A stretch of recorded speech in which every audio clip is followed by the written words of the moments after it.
Voilà, Maaseh Shehaya, dans un immeuble, le chat du dessous, appartenant au voisin du premier étage, a senti une odeur intéressante à l'étage supérieur. C'était la dame du dessus qui a préparé un bon poisson, les kovet chabès, et elle l'a mis donc vraisemblablement sur le rebord. Comment vous avez deviné sur le rebord? Et le chat donc qui ressent cette odeur, qui grimpe et qui en chemin donc va casser des choses sur le balcon de ce voisin à l'étage supérieur, et il va déguster les poissons et il va casser l'assiette. Maaseh Shehaya. Ouais, j'ai un ami qui avait laissé de la viande à décongeler. Il est parti au boulot, il revient et l'assiette, elle était propre, mais totalement propre. Et il s'est avéré qu'il s'est passé ce qui s'est passé. Donc ils ont la capacité de s'infiltrer. Ok, ils ont la capacité de s'infiltrer là où il le faut.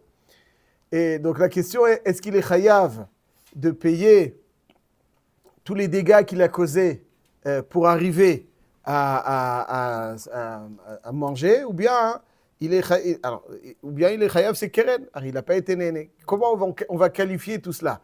Alors on sait que keren, c'est chayav rak chatzinezek. Bisman hazeh, on n'est pas dan dine keren. Chatzinezek, c'est un knas. Palga nizka, knasa. Palga nizka, knasa. Shen, c'est mamona. Shen, c'est mamona. Comme Shen, c'est mamona, birshut, anizak. Ici, c'est birshut, anizak. Donc, il doit payer, sans aucun doute, l'intégralité de ce qu'il y a. Ouais, le gars, il aurait dû faire attention à son... Comme j'allais à Kolpanim, il a mangé, tu payes. Maintenant, tous les dégâts qui ont été causés en chemin, est-ce que ces dégâts-là, on les considère comme Shen ou on les considère comme keren?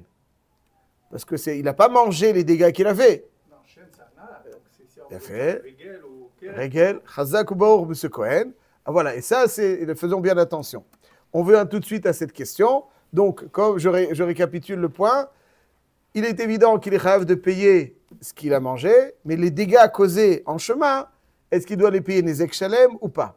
Deuxième question. Imaginons que pareille chose arrive dans le Reshut Arabim. Imaginons qu'il arrive dans le Reshut Arabim.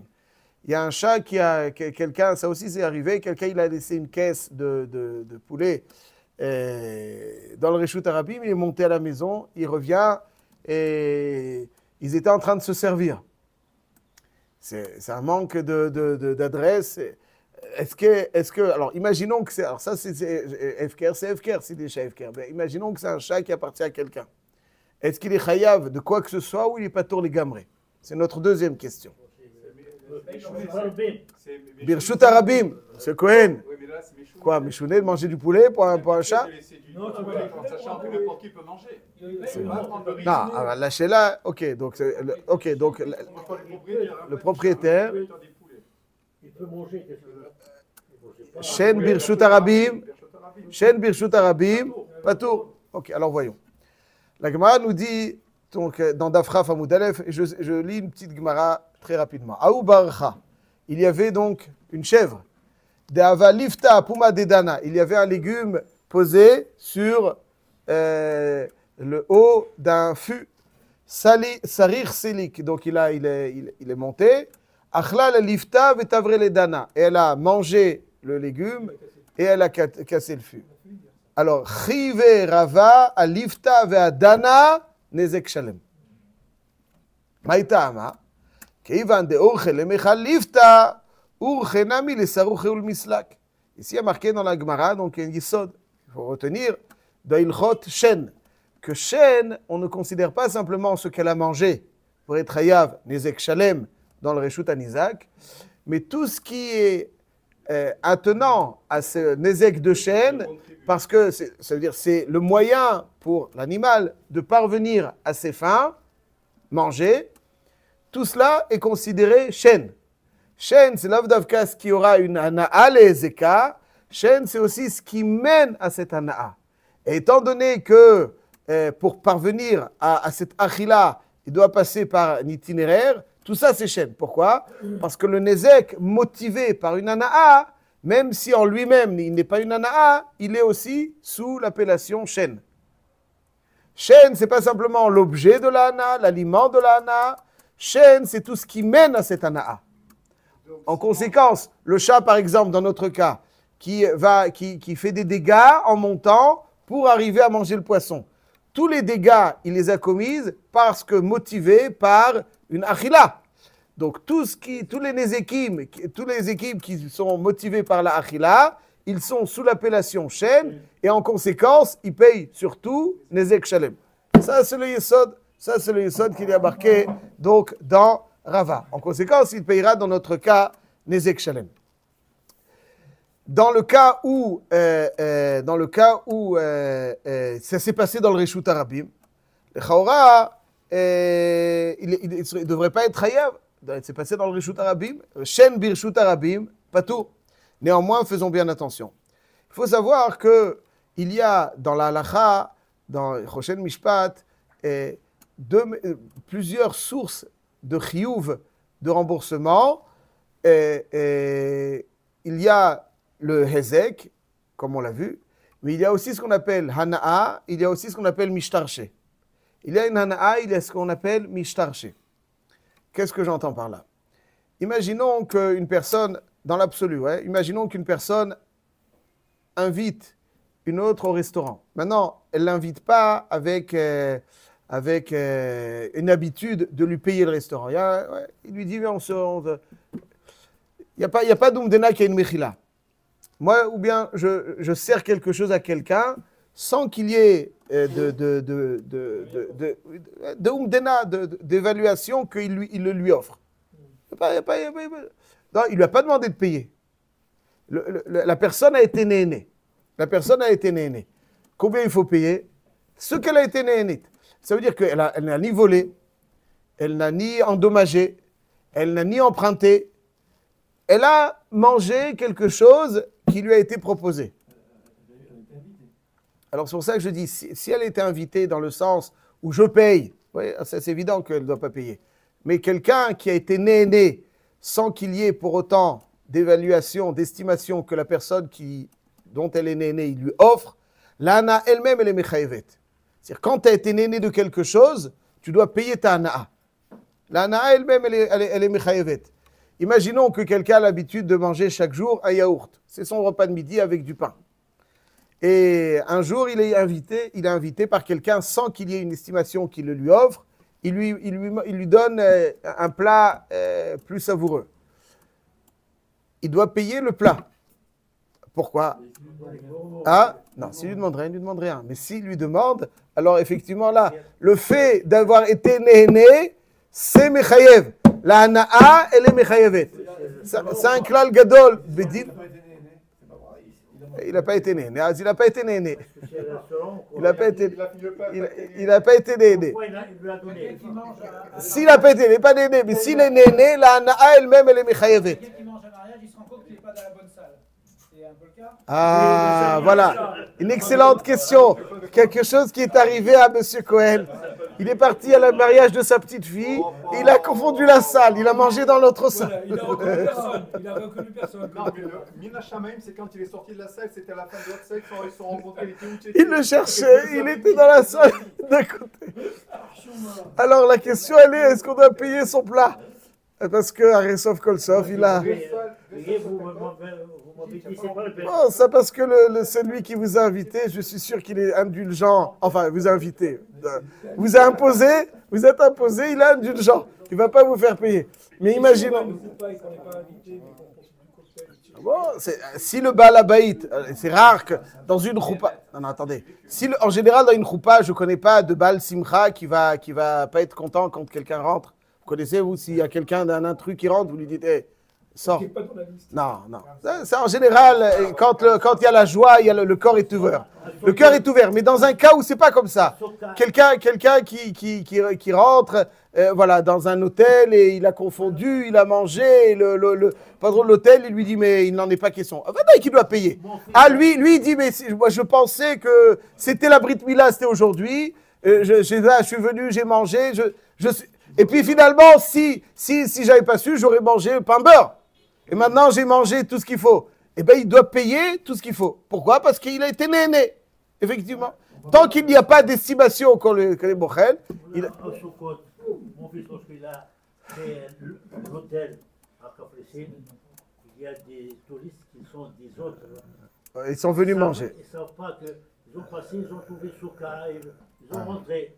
Ils ont pris avec nous, on a les invités pour manger avec nous. Alors, bon, ça c'est un cas. Mais en tout cas...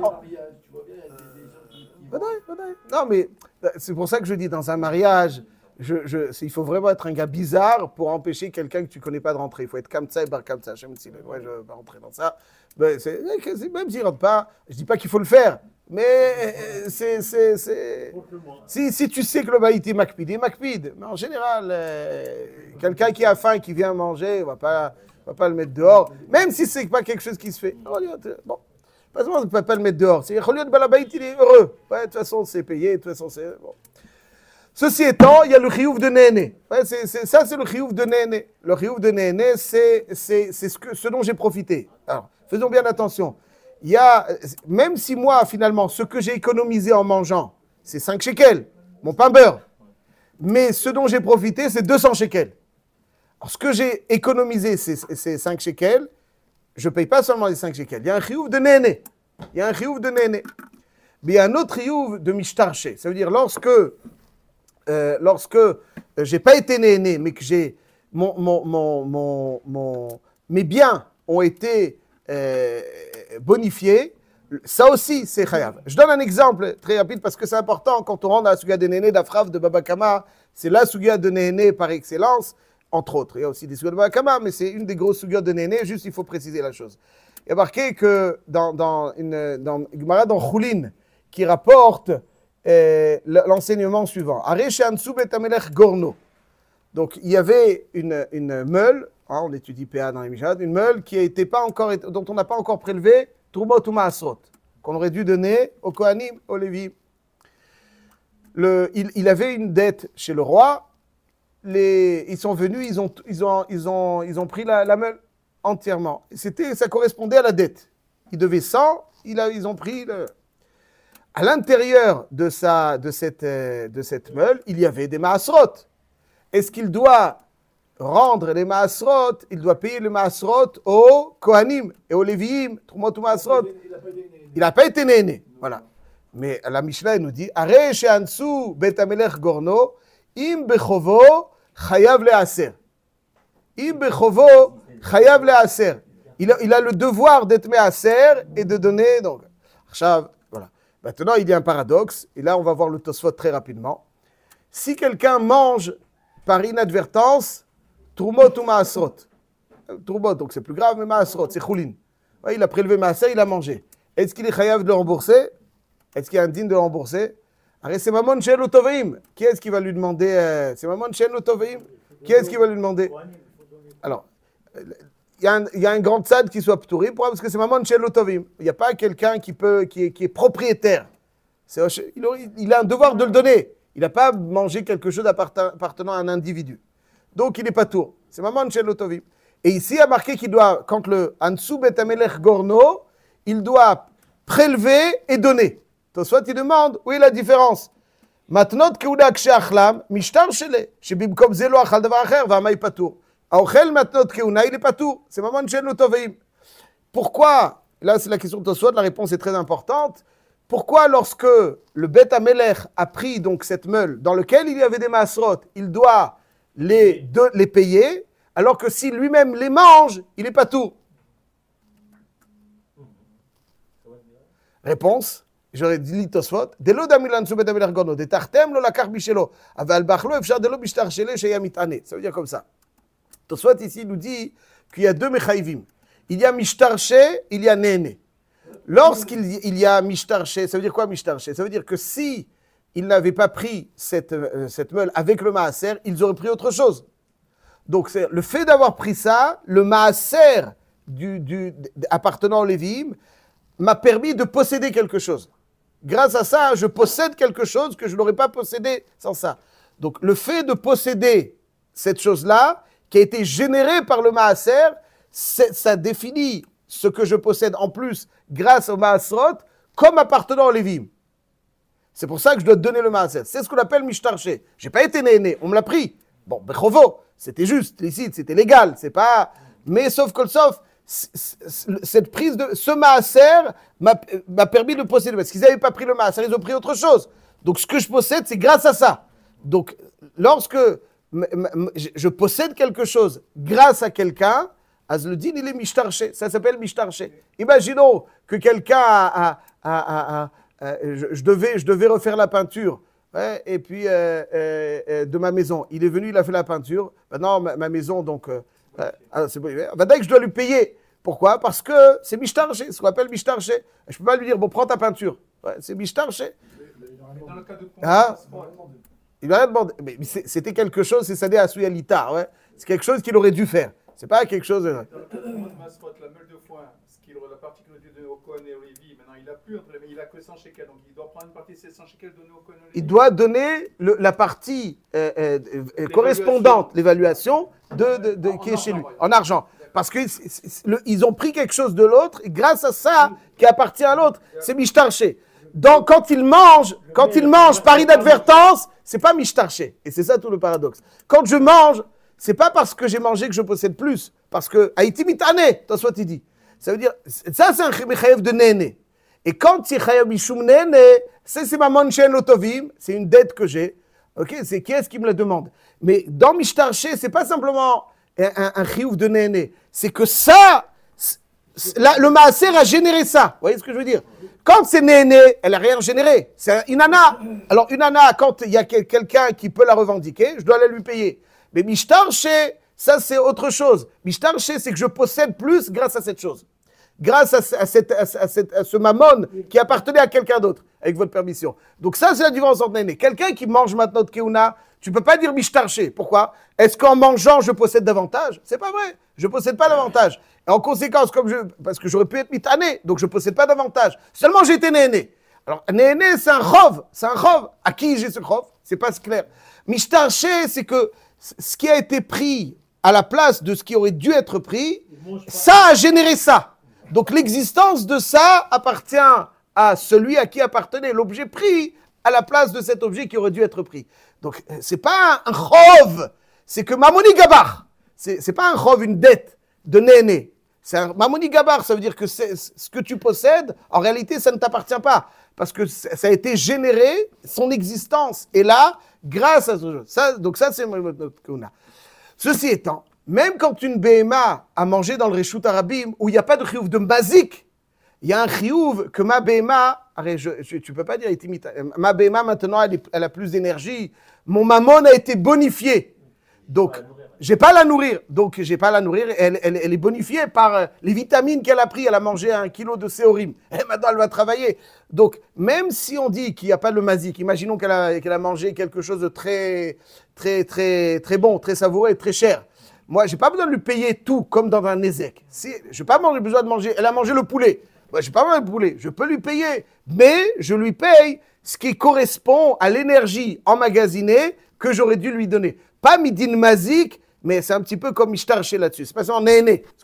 Néné, c'est quand moi je suis néné. Mishtarché, c'est quand mes biens ont été bonifiés par l'argent appartenant à quelqu'un d'autre. Alors, on considère que ce qui a été bonifié revient à celui donc, qui lui a permis d'être généré.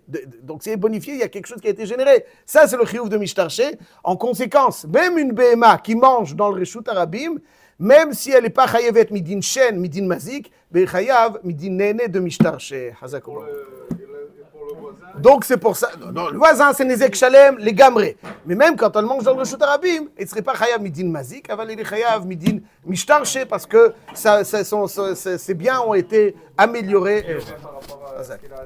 Voilà.